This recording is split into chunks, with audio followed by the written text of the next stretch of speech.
नमस्कार बच्चों। आज हम हिंदी की पाठ्य पुस्तक साधना कक्षा 2 का पाठ नंबर 7 पढ़ेंगे, जिसका नाम है चतुर कौवा। क्या नाम है? चतुर कौवा। आइए पढ़ना स्टार्ट करते हैं। चमको लोमड़ी जंगल में घूमती घामती घर लौट रही थी। तो बच्चों, एक लोमड़ी थी जिसका नाम चमको था। याद रखना आपको नाम।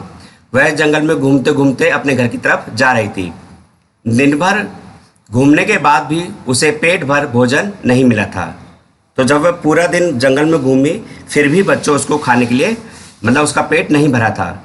भूख से उसका बुरा हाल था। तभी उसकी नज़र पेड़ पर बैठे कौवे पर पड़ी। कौवे की चोंच में नरम नरम घी चुपड़ी रोटी थी। तो बच्चों, जब वो अपने घर की तरफ जा रही थी तो उसकी नज़र अचानक एक पेड़ की तरफ गई, जहाँ एक कौवे की चोंच में गरम गरम रोटी थी, और वो भी कैसी? घी की चुपड़ी हुई। रोटी देखकर लोमड़ी को लालच आ गया। वह कौवे से बोली, भाई कैसे हो? अभी मैं जंगल में कुछ जानवरों से बात कर रही थी, तो सभी जानवरों ने तुम्हारे मीठे गीतों की बड़ी तारीफ की। तो बच्चों, लोमड़ी बहुत चालू होती है, यानी लोमड़ी एक ऐसा जानवर है जो बहुत चतुर होता है। जब उसने कौवे के मुंह में रोटी देखी तो उसने मन ही मन में बात बनाना स्टार्ट कर दिया और कहा कि मैं अभी जंगल में घूम के आई हूँ और मैंने सबसे बात की, और सबने कहा क्या कि आप बहुत मीठा गाते हो। कौवा लोमड़ी की चालाकी समझ रहा था। उसने लोमड़ी की बात सुनकर अपनी गर्दन हिलाई। चमको लोमड़ी बोली, अब तुम रास्ते में मिल ही गए हो तो मुझे एक मीठा सा गीत सुना दो। तो जब लोमड़ी ने कहा, भाई आप मीठा गाते हो, मुझे पता लगा है, तो कौवे ने बोला नहीं, सिर्फ गर्दन हिलाई, क्योंकि वो समझ गया था लोमड़ी की चालाकी को। लेकिन फिर भी लोमड़ी ने कहा कि क्यों ना आप मुझे गीत सुना दो, अब मैं यहाँ आई गई हूँ। तो कौवा मन ही मन हंसा। उसने अपनी चोंच में पकड़ी हुई रोटी अपने पंजों में दबा ली और बोला, तुम इतने प्यार से कह रही हो तो मैं गीत सुना ही देता हूँ। इतना कहकर कौवा काँव काँव करके चीखने लगा। चमको लोमड़ी ने ऊपर देखा तो रोटी कौवे के पंजों में दबी थी। उसने कहा, यह गीत तो बड़ा ही मधुर है। मैंने सुना है तुम इस गीत के साथ नाचते भी हो।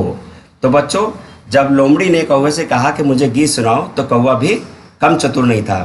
अब लोमड़ी ने देखा कि रोटी तो नीचे गिरी नहीं, उसने अपने पंजों में रख लिया है। तो उसने फिर एक चाल चली और उसने कहा कि आप गाने के साथ नाचते भी हो, बड़ा अच्छा। कौवा एक पल के लिए रुका। उसने अपने पंजों में दबी रोटी चोंच से पकड़कर पेड़ के पत्तों में फंसा दी और काँव काँव करते हुए झूम झूम कर नाचने लगा। तो बच्चों, जब कौवे ने सुना कि मुझे नाचने के लिए कह रहा है, तो उसको भी समझ में आ गया।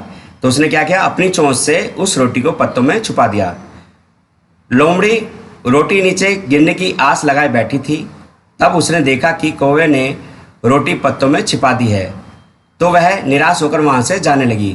कौवा फुर से उड़कर उसके इर्द गिर्द चक्कर काटने लगा और बोला, मेरा उड़ना भी देखना चाहते हो क्या? यानी जब लोमड़ी को लगा कि रोटी नहीं मिलेगी तो वहाँ से जाने लगी।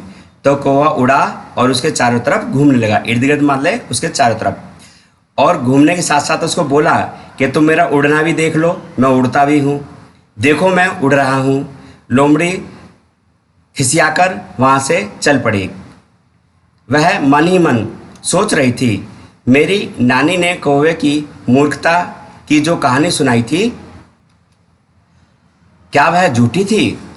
तो बच्चों, इस पाठ में हमने देखा कि सामने वाला व्यक्ति कितना भी चतुर हो, अगर हम धैर्य से ध्यान देंगे तो हम किसी की बातों में नहीं आ सकते। यानी हमें किसी दूसरे की बातों में आकर मूर्ख नहीं बनना चाहिए, जिस तरह से यहाँ पर कौवा लोमड़ी की बातों में आकर मूर्ख नहीं बना। तो बच्चों, इस पाठ को आप कम से कम 2 बार पढ़ेंगे और अच्छी तरह याद करेंगे।